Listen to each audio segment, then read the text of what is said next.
시청자 여러분 안녕하십니까? 24시 이경락과 함께하는 이경락 TV 시간이에요. 제가 이제 시황에 대한 부분을 먼저 좀 잡아서 설명드릴 필요가 있겠죠. 제가 개인적으로 유튜브 방송을 하잖아요. 거기에 이제 이 내용이 담겨져 있는 건데 한번 차트 보면서 제가 좀 자세하게 설명드려보도록 하겠습니다. 지난 요날 4월 21일이었어요. 제가 이제 제 개인 유튜브에 뭐라고 해놨냐면 요때 이제 1조 5천억 정도 외국인들이 팔고 있을 때 시장 반등은 나올 것이다. 근데 반등의 강도가 중요하다라고 이야기했습니다. 그래서 그때 말씀드렸던 게 뭐냐면 얼마나 빠르게 430포인트를 회복해 주는가, 이게 중요하다라고 얘기를 했고요. 말 그대로 이제 반등은 나왔는데 430포인트 회복을 못하고 429.50포인트에서 다시 이제 선물이 내려오는 그런 흐름을 보여줬습니다.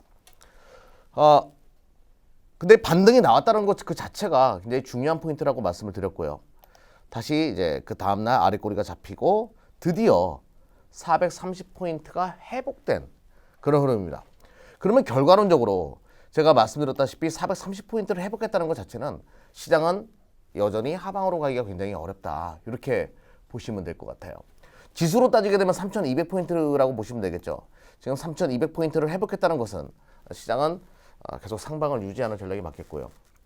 또 하나 이제 비단 대한민국과 비슷한 구조를 가지고 있는 해외 차트를 본다라고 하더라도 뭐 어디가 있을까요? 대만 가권이 굉장히 중요하다고 제가 이야기 드리는데요.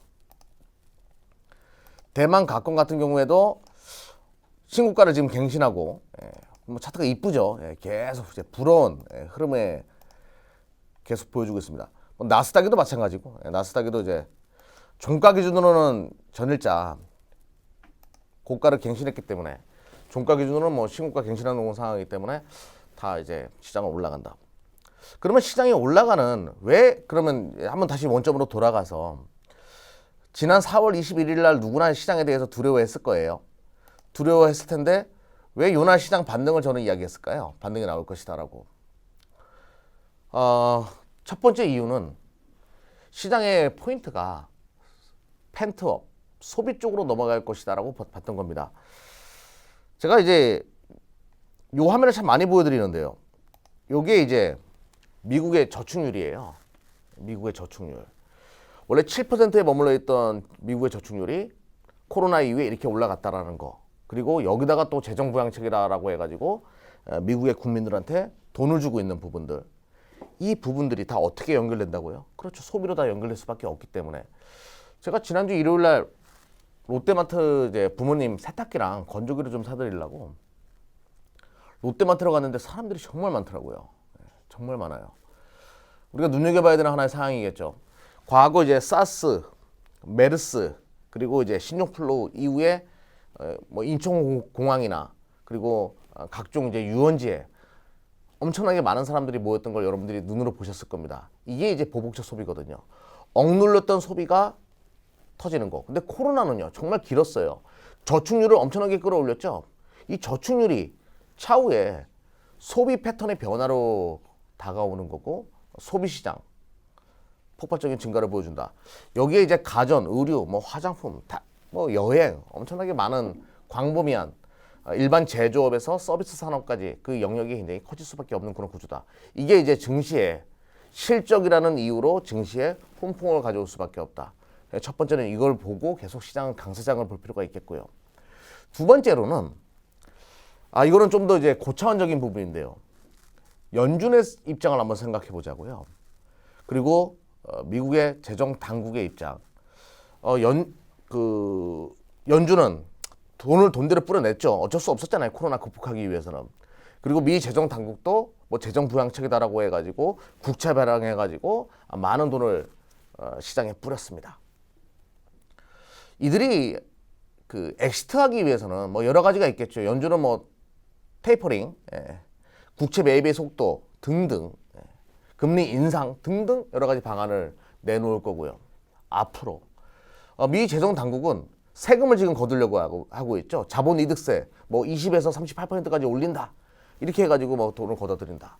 근데 뭐 골드만삭스에서는 28% 정도밖에 자본이득세는 매기기 어렵다. 뭐 이러면서 이제 시장에서는 그 우려감들이 점진적으로 또 완화되어 가고 있고 다시 또 증시는 올라가고 있는 그런 형국인데요.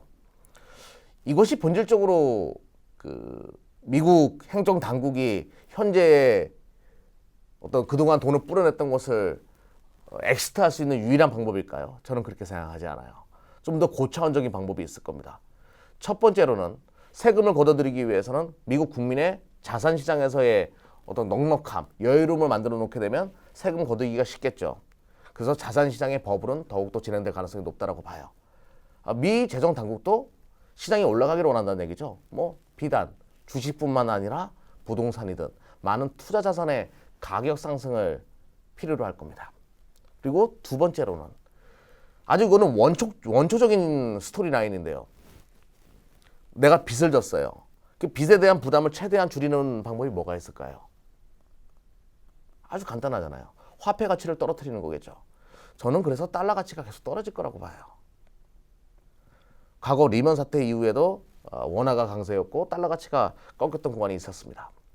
그런 식으로 화폐 가치를 좀 더 떨어뜨리고 자산 시장을 살리면서 부채의 부담을 줄이는 그런 방안들.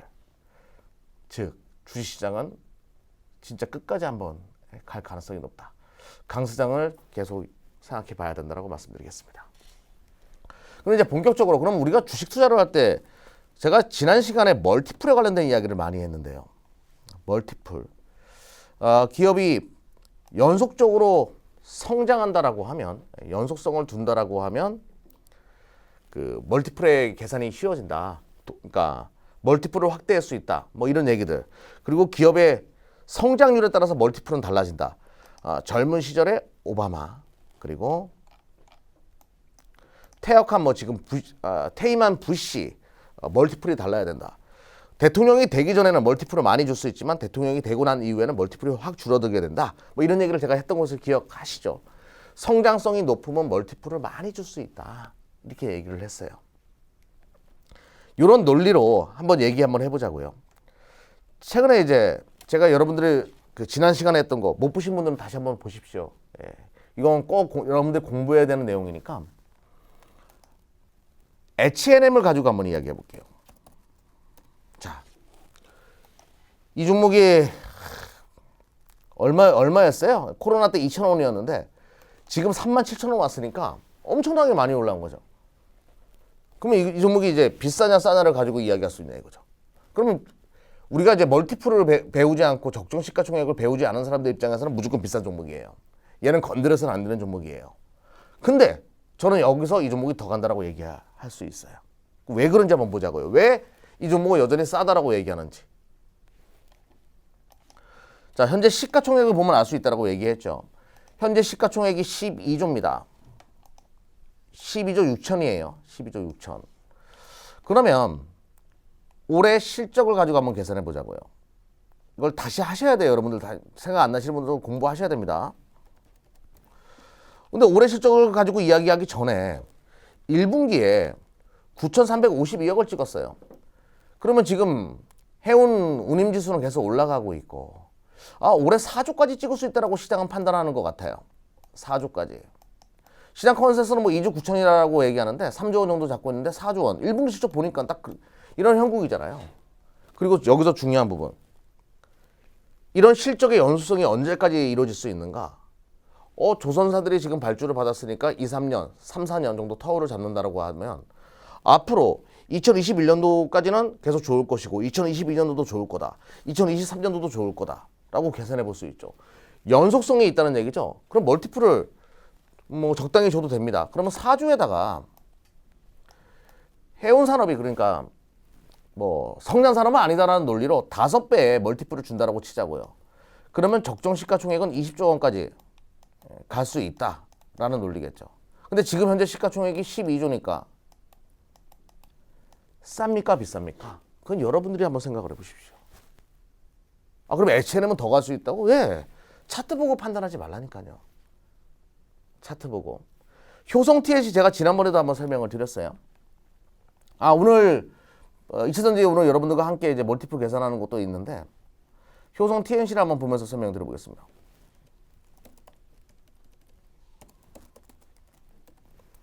효성 TNC가 시가총액이 다시 한 번 더 공부하는 거예요, 여러분들. 3조입니다. 3조예요. 그리고 차트를 한번 보게 되면 많이 비싼 것 같은데 주가가 많이 올라갔죠. THC 이것도 많이 올라가가지고 지금 현재 시가총액이 3조인데요. 그럼 한번 멀티플을 계산을 해보자고요. 7천억 올해 예상 영업이익이 7천억 정도 잡아요. 뭐 충분히 달성하죠. 가능하죠. 레깅스의 열풍이니까. 그러면 지금 3조니까 멀티플이 5배 정도밖에 적용이 안 된 거죠. 그래서 얘는 제가 3조까지 갈 거라고 얘기했잖아요. 3조까지. 근데 3조 가고 나서 밀립니다. 왜 밀릴까요? 저는 이것에 대해서 멀티플의 확대를 줄 수 있는가? 레깅스가 성장성이 높으니까. 근데 이 레깅스 사람은 연속성이 있는가를 따져야죠. 제가 좀 전에 해운사 운임지수는 앞으로 3년 동안은 계속 성장할 가능성이 높다고 이야기했죠.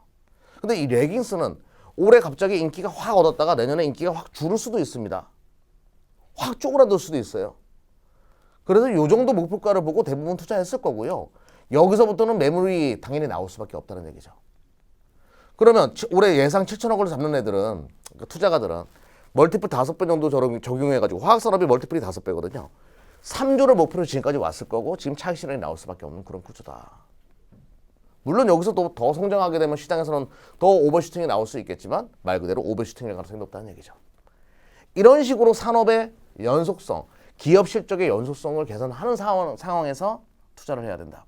제가 5G에 대해서 부정적인 이유가 실적의 연속성이 발생할 수 있는가에 대해서 제가 물음표를 제시하는 거잖아요, 지금. 아주 중요한 부분 설명드렸습니다. 그럼 이제 2차전지 오늘 본격적으로 여러분들과 함께 할 거예요. 2차전지의 멀티플은 어떻게 계산해야 되죠? 2차전지의 멀티플은 대표 기업의 멀티플을 가지고 계산을 하면 되는데요. 대한민국 배터리 셀 업체들 딱 3개의 기업이 있습니다. LG화학, SK이노베이션, 삼성 SDI.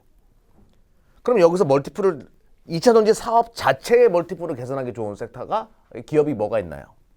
LG화학은 화학 사업도 하고 바이오 사업도 하고 이것저것 하는 게 맞아요. 일단 뺍시다.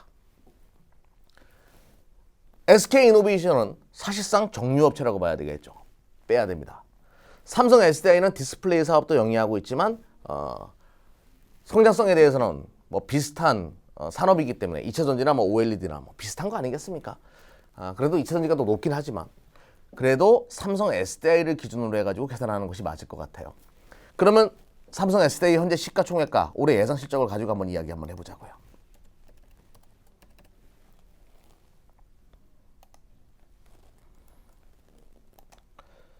자, 47조예요. 47조. 올해 예상 영업이 한 1조 원 잡을 겁니다. 1조 원 잡죠.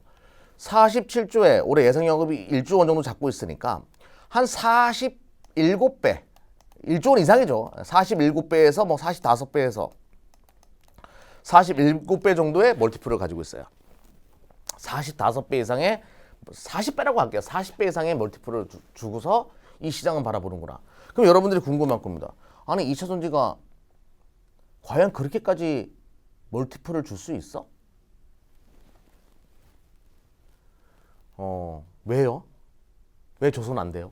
줄 수 있죠. 잘 생각을 해보세요.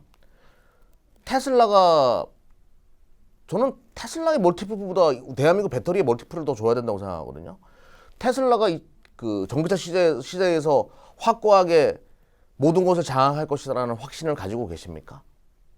현대기아차가 이 시장을 장악할 것이라는 확신을 가지세요. 폭스바겐, 도요타, 다임러 벤츠. 과연 누가 이 시장을 잡을지 여러분들은 알고 계시나요? 미래에서 오신 분이 계시나요? 백투더 퓨처인가 그 영화? 거기서 오신 분들 계세요? 안 계시잖아요. 저는 몰라요. 완성차 업체 중에서 누가 전기차 시장에서의 패권을 가질지 모릅니다. 하지만 확실한 거, 배터리는 대한민국 3사가 패권을 가질 거예요. 자, 자료 보면서 좀 설명을 드려보도록 할게요.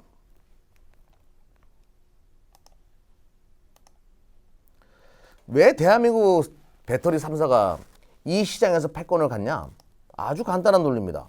그냥 데이터 가지고 이야기하자고요. 데이터 가지고. 2020년도 한국 업체들이 2019년도 23%에서 지금 36%까지 올라왔습니다. 앞으로 2, 3년 후에 대한민국 업체들이 50% 이상을 잡을 거예요. 또 하나의 배터리가 될 수밖에, 반도체가 될 수밖에 없는 거죠. 그럼 자세히 볼까요? 수주 규모 금액을 본다라고 하더라도 2020년도 기준입니다. 대한민국 배터리 3사가 세계 기준의 70%까지 달해요. 근데 이거는 더 앞으로 확대될 겁니다. 물론 CATL이 요놈이 무섭게 치고 오는 것은 뭐 저희도 두려운데요. 하지만 성능과 품질 면에서 대한민국 업체들이 가지고 있는 그 기술력, 쉽게 이 해자를 누군가가 침공하기에는 굉장히 어려운 구조를 만들어놨다. 이거예요. 그래서 70%의 이 수주 금액을 봤을 때 대한민국 업체가 값 오브 더 값이란 걸 알 수 있고요. 그거는 뭐 이걸 보면 더 자세히 알 수 있죠. 한국 2차 전지 업체들의 고객사 현황을 본다라고 하면 LG화학 같은 경우에는 도요타, 혼다, 그러니까 일본 업체들 제외하고는요, 거의 다 LG화학이 들어가요. 삼성 SDI는 조금 더 소극적인 플레이를 하고 있음에도 불구하고 그 점유율이 계속 증가하고 있죠. SK이노베이션은 지금 시작했습니다. 파나소닉은 일본 업체랑 테슬라만, CATL은 현지 판매 쪽에서, 중국에서 현지 판매되는 쪽에서만 각광을 보이고 있습니다. 즉 결론은 요번에 이제 미국의 스쿨버스를 다 전기차로 바꾼다라고 하더라고요. 저는 거기서 알 수 있어요. 거기에 들어가는 배터리는 대한민국 업체들이 다 잡을 겁니다. 중국의 CATL을 쓰진 않겠죠. 파나소닉은 뭐 물량 제대로 맞춰주지도 못하는데 대한민국 배터리 업체가 그거를 장악할 가능성이 높죠. 그러면 누가 이기든 어떤 완성차 업체가 아니면 신종 전기차 업체가 잘 되든 대한민국 배터리를 쓸 수밖에 없다는 얘기입니다. 이번에 바이든 대통령과 뭐 문재인 대통령 그 뭐 연결될 때 대한민국 배터리 3사 뭐 배터리를 상징하는 걸 뭐 보여줬다라고 하던데요.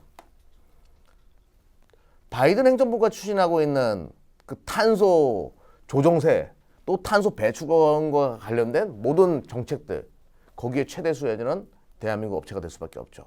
ESS요. 신재생에너지를 만들기 위해서는 뭐가 필요하죠? 풍력이나 태양광 돌려야 됩니다. 거기에 뭐가 붙어야 되죠? ESS가 붙어야 돼요. 대한민국 업체가 80% 장악하고 있어요. LG화학과 삼성 SDI. 대한민국이 바이든 행정부에서 추진하는 핵심, 심장을 지금 가지고 있는 거예요. 당연히 47배 정도 되는 멀티플을 줄 수밖에 없는 거죠. 왜? 우리는 심장을 가졌기 때문에. 뭐 누가 만들던 대한민국 배터리가 제일 좋습니다. 그럼 뭐 노스보트가 만들고 테슬라가 내재화한다고요? 하라고 하세요. 어차피 시장 캐파 자체가 어마무지하게 커지는 시장인데 좀 나눠 먹으면 어떻겠습니까? 그리고 대한민국 배터리의 셀 생산 능력을 그들이 뛰어넘을 수 있을까요? 우리는 IT도 잘하지만, 반도체도 만들지만 화학사업, 제조사업 다 잘하는 기업이 국가예요. 국뽕에 취해서도 된다. 이렇게 바라보면 대한민국 멀티플 많이 줄 필요가 있다. 또 하나 이제 바이든 정권 들어오고 나서 미국의 형국을 본다라고 하면요. 원래 그 전기차는요. 매년 12월 달, 그러니까 연말에 잘 팔립니다. 보조금 지원 문제 때문에. 그러면 중국 같은 경우에도 2020년도 연말이 굉장히 강했죠. 요 연두 색깔이라고 해야 되나? 요 색깔? 이거 하늘색이라고 해야 되나요? 제가 거의 생명에 가까워가지고 이게 하늘색이죠. 2020년이 하늘색이고요. 2021년이 연두색인데요. 지금 연초예요. 연초만 하더라도 굉장히 가파르게 중국도 올라가고 있습니다. 연초에 이 정도면 대단한 거예요. 유럽은 12월 달 대단했죠. 근데 연초에 유럽도 빠르게 지금 치고 나가는데 미국은 더 재밌어요. 트럼프가 있을 때에는 그 전기차 지원 정책이 약해가지고 2020년도나 2018년도나 비스무리했습니다. 미국은. 이 연말입니다. 근데 벌써 2021년도 바이든 되고 나서 전기차 판매량 보십시오. 사상 최고치를 찍고 있단 말이에요. 이거 지금. 요번에 2021년도는 진짜 미국이 전기차 시대의 또 하나의 태풍이 될 수밖에 없죠. 뭐 GM, 포드, 이제 신생 전기차 계속 나오기 시작합니다. 누구 거 달고 대한민국 배터리 달고서 사랑의 배터리 달고서 시작되는 거예요. 그래서 전기차 관련된 기업들 여전히 봐야 되는데 오늘 여러분들과 함께 할 건 이제 지난 시간에 제가 양극재 쪽 이야기하면서 멀티플 이야기하면서 에코프로 BM 요 파란 색깔이에요. 얘가 생산 캐파도 제일 많고 2022년도 기준으로도 가장 높은데 PER 기준으로도 제일 저평가되어 있다 이렇게 얘기했죠. 그리고 그만큼 저평가되어 있는 게 코스모 신소재, 요 하늘색 이렇게 말씀을 드렸죠. 과연 그 결과가 어떻게 나는지 한번 보자고요. 이 멀티플이 그래서 중요한 겁니다. 에코프로 BM. 이거 또 먹었네. HTS를 다시 한번 켜야 돼요, 이거. HTS 다시 한번 켜야 돼가지고 좀만 기다려 주시고요. 이거 왜 자꾸 먹는 거죠? 죄송합니다. 죄송해요. 좀만 기다려 주시고 다시 한번 재부팅을 한번 해보겠습니다. 아무튼 지난 시간에는 그걸 했잖아요. 그 양극재 쪽에서 멀티플 얘기하면서 에코프로 비행과 코스모 신소재를 얘기했었는데 그쪽이 잘 갔고, 오늘은 이제 장비 회사들을 좀 훑어볼 거예요. 근데 시간 관계상 뭐 여러분들에게 기존에는 뭐 솔브레인도 좋게 얘기하고 전해질 관련된 것들 좋게 얘기했는데 그것도 잘 갔어요. 오늘 여러분들과 함께 할 건 일단은 장비 쪽 오늘 좀 설명을 드릴 겁니다. 그리고 장비 쪽 설명드리고 전해액과 전해질 좀 시간 되면 좀 살펴보도록 하겠습니다. 먼저 이제 장비 쪽을 이해하기 위해서는요, 두 가지가 있어요. 그 이차전이랑 똑같습니다. 반도체랑 똑같아요. 전공정이 있고요, 후공정이 있어요. 반도체에서 전공정은 웨이퍼를 가공하는 그 기간을 전공정이라고 이야기한다고 얘기했죠. 후공정은 수율과 분량을 체크하는 것을 후공정이라고 얘기했습니다. 2차 전지도 전공정 업체와 후공정 업체가 나눠져 있어요. 이걸 여러분들이 먼저 이제 이해를 하셔야 되고, 지난 시간에 말했던, 지난주 화요일이었죠, 제가 말했던 종목들 한번 보도록 하죠. 이거 어떻게 된 거야, 이거? 자, 먼저 에코프로 BM 한번 보도록 하겠습니다. 양극재에서 저평가 종목 잘 갔죠, 에코프로 BM. 에코프로 BM 잘 갔습니다. 지난주 화요일 날 얘기했죠. 1, 2, 3, 4, 5 요날 얘기한 것 같은데 이런 흐름으로 전개됐고요. 그리고 솔브레인, 솔브레인 말고 저기 코스모 신소재, 이것도 셌어요. 이렇게 이제 근데 LNF랑 포스코 케미칼도 한번 비교해 볼게요. 이거를 가지고 뭐 일희비할 문제는 아니고 LNF는 좀 쉬었고 한번 치고 나가다가 포스코 케미칼도 이제 실적 발표 후에 좀 쉬는 그런 흐름을 보여주는데요. 그러니까 이제 눈높이라는 것이 맞춰진다는 얘기죠. 상대적인 부분들. 그런 걸 또 여러분들이 좀 체크하고, 멀티플을 이렇게 작게 줄 필요가 없는데 동종 업종에서 작게 있는 것들을 좀 공략하게 되면 또 추가적인 또 상승분을 먹을 수 있는 그런 것들 여러분들이 공부를 하실 필요가 있다라고 말씀드리면서 오늘 장비 업체 한번 보도록 하겠습니다. 지금 제가 첫 번째 이제 전공정 쪽을 먼저 봐야 되겠죠. 전공정 쪽. 하나기술이라는 기업이에요. 하나기술은요, 최근에 상장했습니다. 전공정부터 후공정까지, 활성화 공정은 후공정이에요. 조립 공정은 전공정이고, 뭐 급한 공정도 전공정입니다. 그리고 팩 공정은 후공정이죠. 전공정, 후공정을 다 아우를 수 있는 국내 유일의 턴키 공급 가능한 유일한 기업이다. 턴키가 뭔지 아시죠? 키를 그냥 주는 거예요. 자, A사에서 이번에 배터리를 만들려고 합니다. 근데 이제 하나기술을 찾아가 가지고 요거는 어떻게 하고, 그게 아니에요. 키를 다 맡기는 겁니다. 하나기술 가서 키를 던져주는 겁니다. 만들어주세요, 다 그냥. 요런 업체라고 보시면 돼요. 뭐 양력도 2000년도에 시작했을 때는 이제 삼성 SDI 협력업체였습니다. 근데 2004년도부터는 LG화학 협력업체 등극되면서 또 BYD 2017년도 중국 쪽에 이제 턴키 수주도 증가한 기업이에요. 근데 2017년도 뭐 LG전자 및 뭐 소니 및 무라타 이제 일본 업체도 이제 담당하기 시작하면서 또 한번 성장하고 지금 상장으로 넘어온 기업인데요.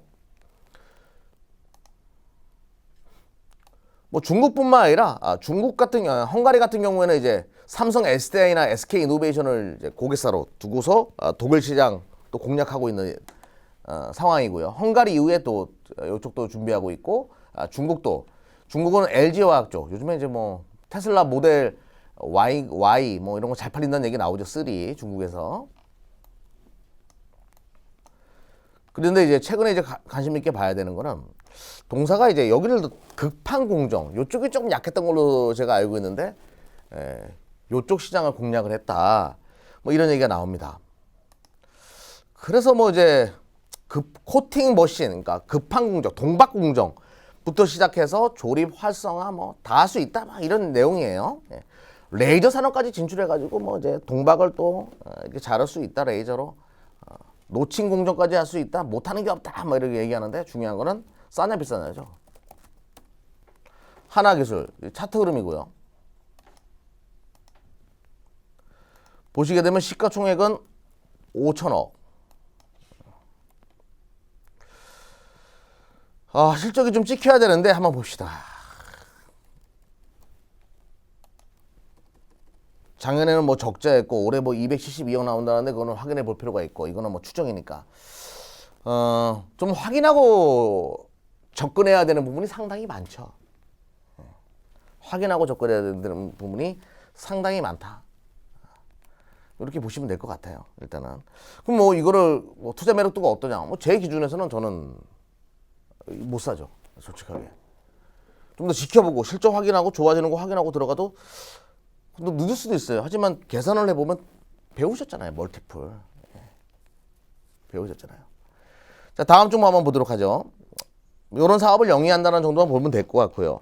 근데 여기 이제 최근에 하나기술이 뛰어든 코팅 머신, 극판 공정, 동박 공정. 유명한 기업이 하나 있죠. PNT라는 기업이 하나 있습니다. 뭐 LG화학, SKC 뭐 이런 기업으로 동박 제조 이런 걸 납품하는 업체인데 제가 이제 기업 탐방으로 한번 소개시켜 드렸죠. 갔다 온 거. 조금 전에 이제 원래는 동박 롤트롤 장비만 만든다고 사람들이 생각하는데 아니에요. 하나기술이 하고 있는 뭐 조립 공정부터 시작해서 자동화 공정 상당히 많은 제품을 다 전공정 쪽에서는 상당히 많은 제품을 다 만들어내고 있고 거기서 실적이 찍히는 기업이거든요. 그래서 턴키 기업으로 지금 성장하고 있는 상황이에요. PNT는. 그럼 다시 이제 원점으로 돌아가서 한번 얘기 한번 해보자고요. PNT는 싸냐 비싸냐를 가지고 또 한번 이야기 한번 해보자고요.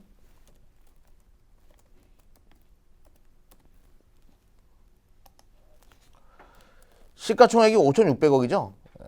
안 보이나요 이게? 안 보이나? 잠깐만요. 시가총액이 5,600억입니다. 그러면 지금 현재 이제 그 기업의 재무 내용을 한번 보도록 하겠습니다. 작년에 553억 벌었어요. 뭐 올해 이 이상도 나올 수 있는 성장 산업인 건 맞고 곱하기 한 10배 정도의 멀티플에서 거래가 되네요. 이차전지 장비 쪽이라고 해가지고 이렇게 싸게 거래도 될까요? 굉장히 싸다라는 생각이 들죠. 이렇게 그 기업의 가치를 따지는 겁니다. 자, 다음 점부터 보도록 할게요. 너무 시간이 좀 더 해도 되는 거죠 지금. 다음은 또 흥미로운 기업들 하나씩 좀 보려고 하는데 이게 뭐였지? A-Pro군요. A-Pro. 예. 요 A-Pro라는 기업은요. 2차전지 활성화, 포메이션. 벌써 얘기 딱 나오죠. 포메이션, LG 에너지 솔루션 쪽으로 이제 납품이 되는 포메이션 업체인데 여기서 이제 그 동사에 대해서 흥미롭게 바라봐야 되는 것은 고가압 충방전기 요거예요. 요거는 이제 국내에서 유일하게 납품이 가능한 업체라고 하더라고요.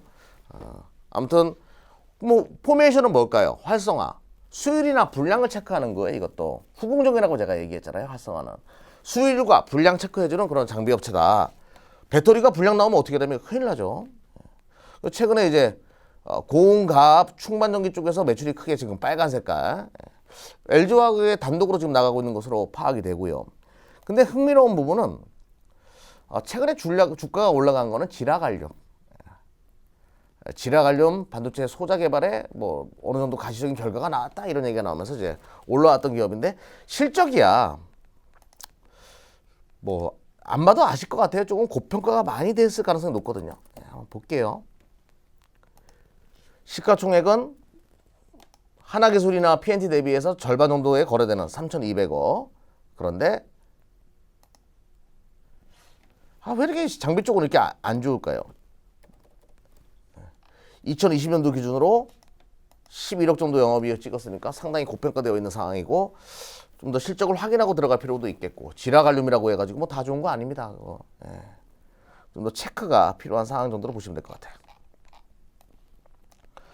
근데 이제 요거 아주 재밌어요. CIS라는 또 장비 업체인데요. 전공정 쪽이에요. CIS는 전공정 쪽이죠. 아병기 뭐 이런 거 만드는 기업으로 제가 기억을 합니다. CIS라는 장비 업체예요. 근데 CIS는 요걸로 유명해요. 도쿄대 로쿄 간지 교수인가? 그 전해질, 그러니까 고체 전해질, 전구체 그 관련된 기술을 가지고 있어요. 도쿄대에서 시작됐고 그 다음에 이제 한국전자기술연구원의 전고체 전지 상용화 관련된 이제 그 소재 기술을 이전받았습니다. CIS로 되어 있죠. CIS. 최근에 이제 전고체 관련된 얘기 나올 때마다 들썩들썩 거리는데요. 뭐 분명히 성장성이 있는 건 맞아요. CIS. 한번 볼게요.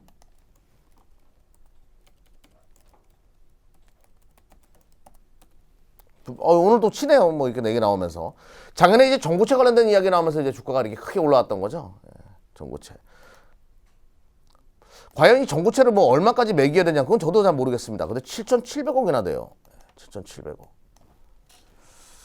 실적으로 좀 연결되는 부분이 잡혀야 되는데요. 실적은 뭐 고만고만하고 작년 4분기는 나쁘지 않았네요. 4분기. 나쁘지 않았고 47에 280억까지 잡는다라고 하더라도 7,700억. 이 전고체 기술에 대한 부분을 개선하면 그렇게 또 비싸다는 생각도 안 드네요. 전고체가 그만큼 중요하기 때문에 뭐 이렇게 장비에서도 좀 살짝 훑어봤고요. 좀 더 볼까요? 좀 더 어때요? 저기 PD님 더 볼까요? 어때요? 재밌어요? 재미없을 것 같은데? 대보 마그네틱도 있고 코인테크도 있는데 저는 요에서 한번 보겠습니다. P&E 솔루션이라는 기업인데요. 2차 전지 활성화랑 사이클러, 그러니까 후공정 전문 업체예요. 불량을 잡아내는 그 장비를 만들어내는 기업이 있고요. P&E 솔루션은 아까 공부했죠. 원익 P&E로 바뀌었죠. 원익 P&E. 근데 자회사 중에 P&E 이노텍이라고 있어요. 근데 여기 전원 공급 장치를 생산하는 P&E 이노텍 이렇게 되어 있습니다. 전원 공급 장치. 그러면 이제 이 활성화 장비나 사이클러의 기반은 충방전이에요. 그 전해질이 잘 퍼질 수 있게끔 충방전을 계속 해주는 거죠. 이렇게 넣었다가 뺐다가 이런 식으로. 그러면서 전원 공급 장치도 만든다. 무슨 생각이 딱 들죠? 충전기 사업과 연결될 가능성이 굉장히 높다는 생각이 들죠. 실질적으로 매출에 이 포메이션 장비나 사이클러 장비는 이제 후공정 장비는 이렇게 생겼어요.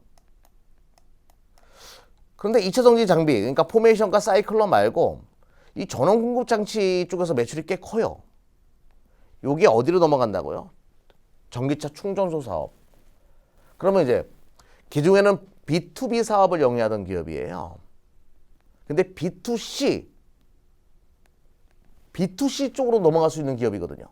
잘 되면 뭐 말 그대로 B2C면 프리미엄이 많이 주어지죠. 충전기인데. 그래서 원익 P&E 한번 보자고요. 비싸냐 싸냐.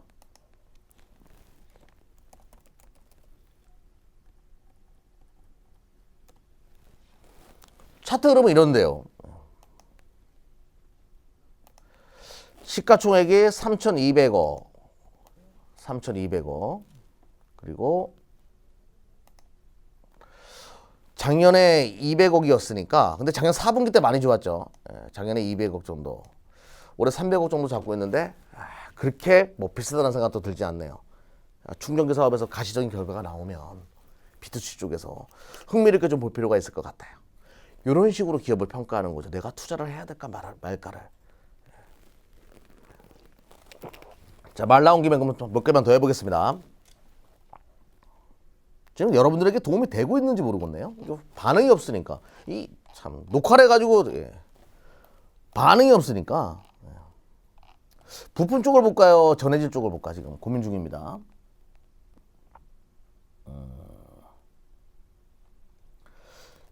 자, 요걸 한번 보겠습니다. 솔브레인의 첨보죠, 첨보. 예. 전해질을 한번 볼게요. 전해질. 첨보가 비싼가 안 비싼가를 먼저 볼게요. 첨보, 네, 전해질 업체.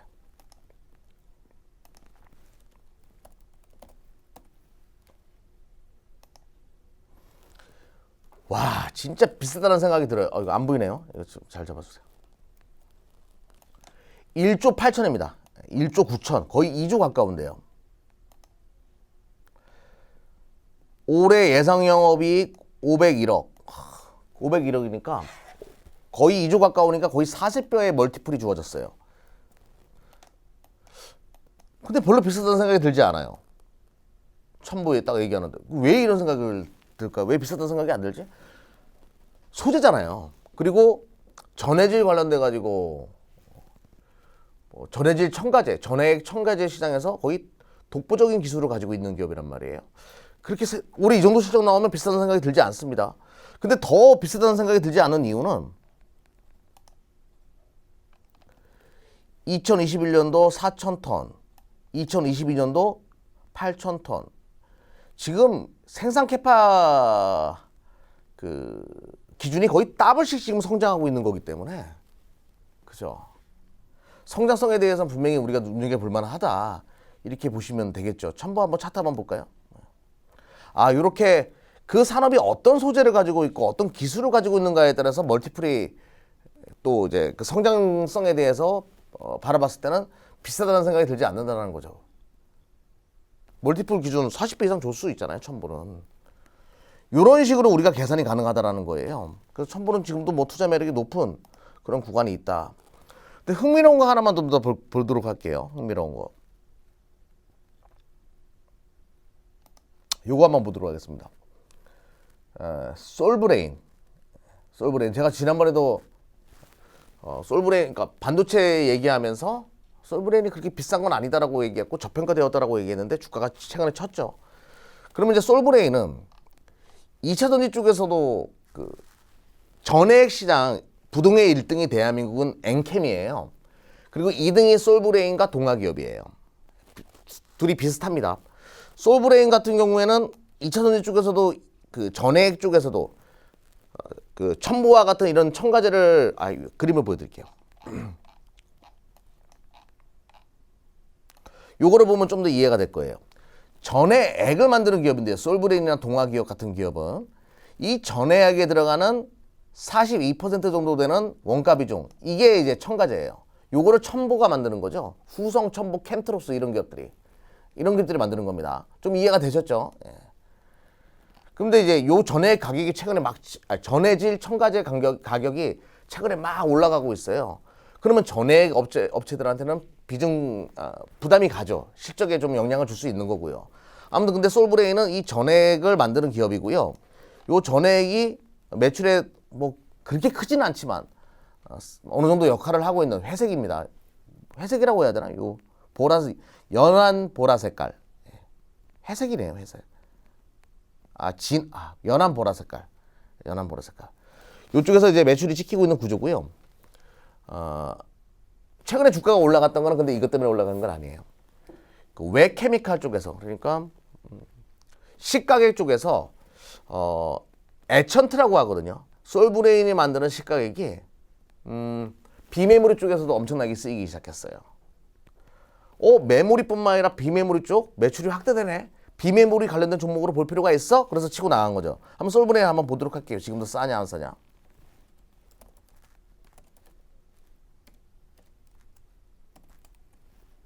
근데 주가가 올라갔던 거죠. 지지난주에도 제가 솔브레인이 싸다라고 말씀드렸는데 한번 보자고요. 지금은 싸졌는가.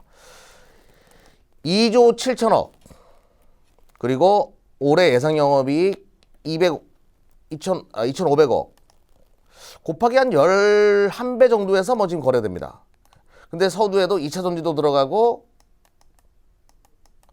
비메모리도 들어가기 시작한다라고 얘기했죠. 멀티플 더 줘도 돼? 라는 분위기가 최근에 만들어진 거예요. 15배까지 준다라고 하면요. 한번 계산을 해볼까요? 제 전화기 어디 갔나? 2,500억 올해 예상하고요. 그러니까 내가 이제 목표가를 설정하는 거죠. 2,500억을 계산하고 곱하기 15배까지 줄 수 있다라고 하면 3조 7,500억까지 볼 수 있겠네요. 3조 7,500억까지 목표가. 그렇게 해놓고 뭐 대응해 나갈 수도 있는 거죠. 이런 식으로 이제 합리적인 이유와 수치화적인 부분을 만들어서 투자를 하시게 되면 여러분들이 좀 더 효율적인 투자를 할 수 있다. 다음에 2차전지 좀 더 이제 음극재 또 파고 들어갈 거고요. 오늘은 장비랑 전해질 쪽과 전해질 쪽, 전해액 쪽 살짝 살펴봤고요.